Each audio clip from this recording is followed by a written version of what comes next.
We have a report of a spicy lunatic on the loose at Tennessee State University in Nashville, Tennessee. This jealous hyena is an employee at the HBCU. They have her working over there with the football team, having relations with the players, then harassing his girlfriend, trying to force her to leave him. I don't know, let's get into it, but first take a second to make sure that you're subscribed to the channel. Click the notification bell for all updates. If you're watching from Nashville, Tennessee, let us know below in the comments. So Ariel Escobar is from California.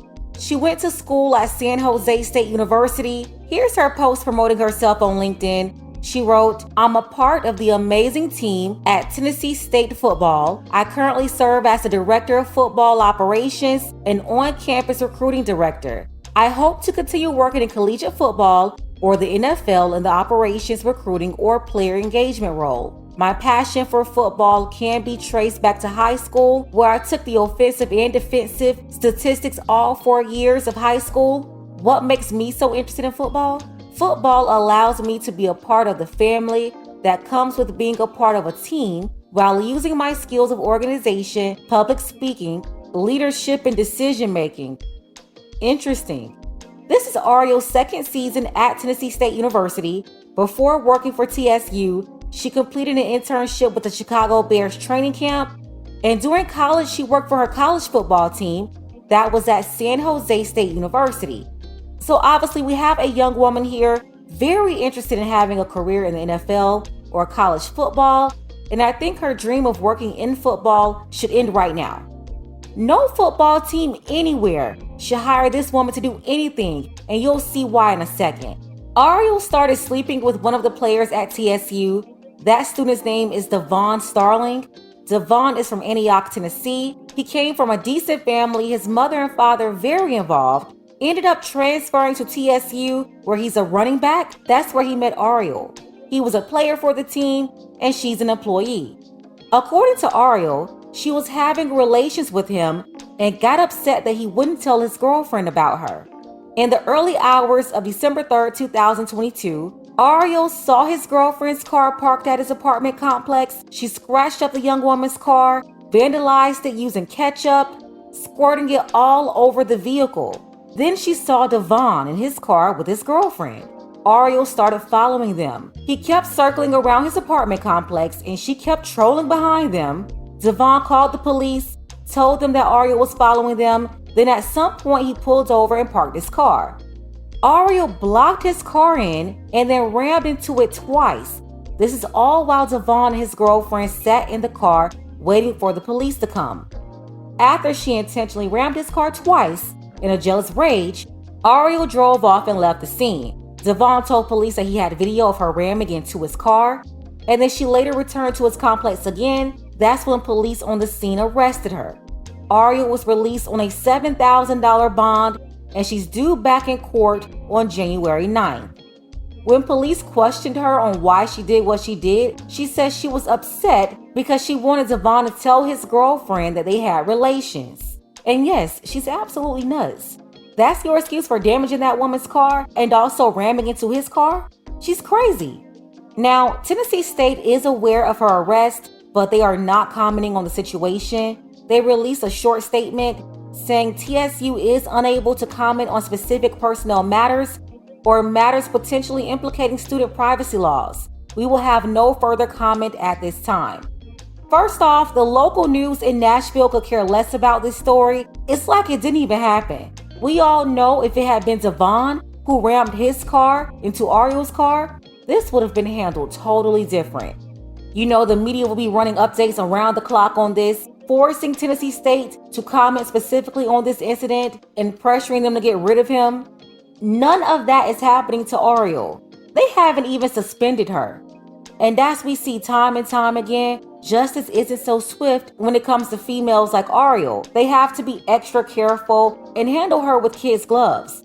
I'm not sure what the school's rules are for their employees, so I'm not sure if she violated any rules by having relations with him, but vandalizing people's cars and ramming into them, that's enough.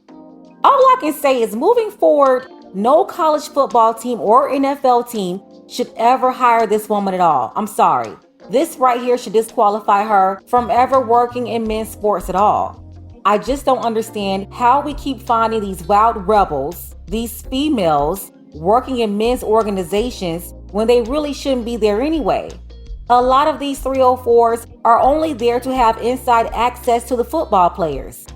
I mean, look at Ariel, she was sleeping with one of them, and that's just one that we know of.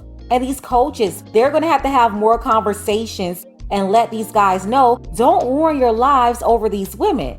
If you're there to play football, play football. Leave these women alone and focus. You know, this could have been a lot worse. She could have been jealous and angry and made a plan to accuse him of doing something to her. Then he would have been kicked off the team, thrown in jail, and at that point, forget a career, his life would have been done. I mean, we see this all the time. So many stories of guys ruining their entire career in college from false allegations and crazy lunatics like Ariel. And yeah, not just at Division I programs, but even at HBCUs like TSU. This can happen to players everywhere. And even if a player is able to move forward from those accusations, the negative impact is always lingering.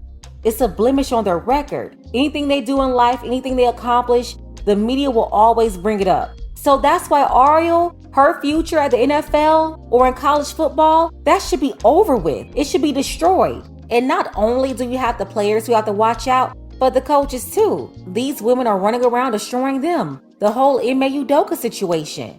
I mean, they sabotaged his career. Still never confirmed who the woman was. And when he was about to get picked up by another team, his opportunity was blocked. He couldn't get the job at Brooklyn, even though they wanted him. So yeah, these women lingering around these men's sports programs are liabilities. And then TSU, you all still have this woman working for you? She should be fired. So now I gotta start looking at y'all crazy. Like if you don't hurry up and get rid of this woman, she's still on Twitter representing your school and the team. And I'm a supporter of Eddie George, but Coach Eddie George, this woman is up here sleeping with your football players, stalking them, damaging their girlfriends' cars, damaging his car. Why in the world is this woman still on Twitter talking about working for your team? I'm telling you, it's a horrible look for your team, Coach George. She should have been suspended immediately. But no, Coach George didn't do anything about this. Then where's the AD? Athletic Director Dr. Mickey Allen? Nothing. You know about this situation already. Why is it that this woman is still representing your football program?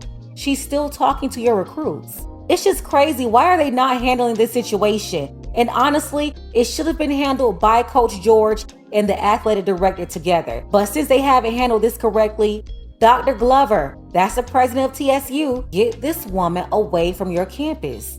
Number one, she should be suspended immediately without pay. Get with the legal department and let them figure out how they're going to write up her walking papers. But this woman has got to go. I guess they're acting like it's not a big deal because the news isn't blasting them. But let me tell you something, Coach George, Dr. Allen, Dr. Glover, I don't know what y'all are doing over there, but you might want to hurry up and get rid of this woman. And I'm really having a problem seeing this woman still posting on social media as a representative of the TSU football team. I mean, what are y'all doing? Handle your business. Look at this. She's all on Twitter talking about excited for the future of TSU Tiger football. I'll tell you this, Ariel, if you really have competent people running that school, you, ma'am, won't be in TSU's future at all. And why did you scratch up that girl's car and put ketchup on her car? Whoever that young lady is, you need to make sure that you press charges on this woman. Do not let her get away with what she did. I believe his girlfriend, she's a college student. So money isn't just growing on trees around there. You need to sue her and have her fix your car. And then Ariel, I'm gonna need for you to stop going on Twitter with all these silly woe is me posts, acting like you're a victim. Cut it out.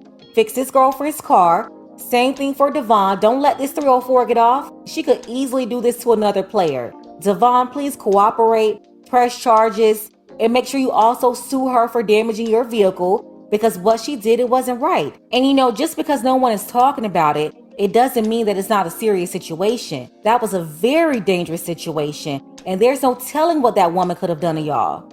Let's go ahead and get the conversation started. Why is local media in Nashville ignoring this story? They're usually very interested in DV cases and messy romantic cases involving athletes. But what's the problem this time? And why didn't Coach Eddie George and the AD suspend this lady already? Of course, they should let her go altogether, but the first step is to suspend her, get her out of there. This woman is an immediate threat to one of your players, your whole team, your coaching staff, your students, and the school's brand as a whole. We're talking about an HBCU here. Like, take this seriously and get rid of this woman. Special thank you to our brother Dark Power for always supporting the channel. Ladies, fellas, want a balanced analysis, want the truth from a woman's perspective? Then you're going to want to subscribe to this channel and don't forget to like and share.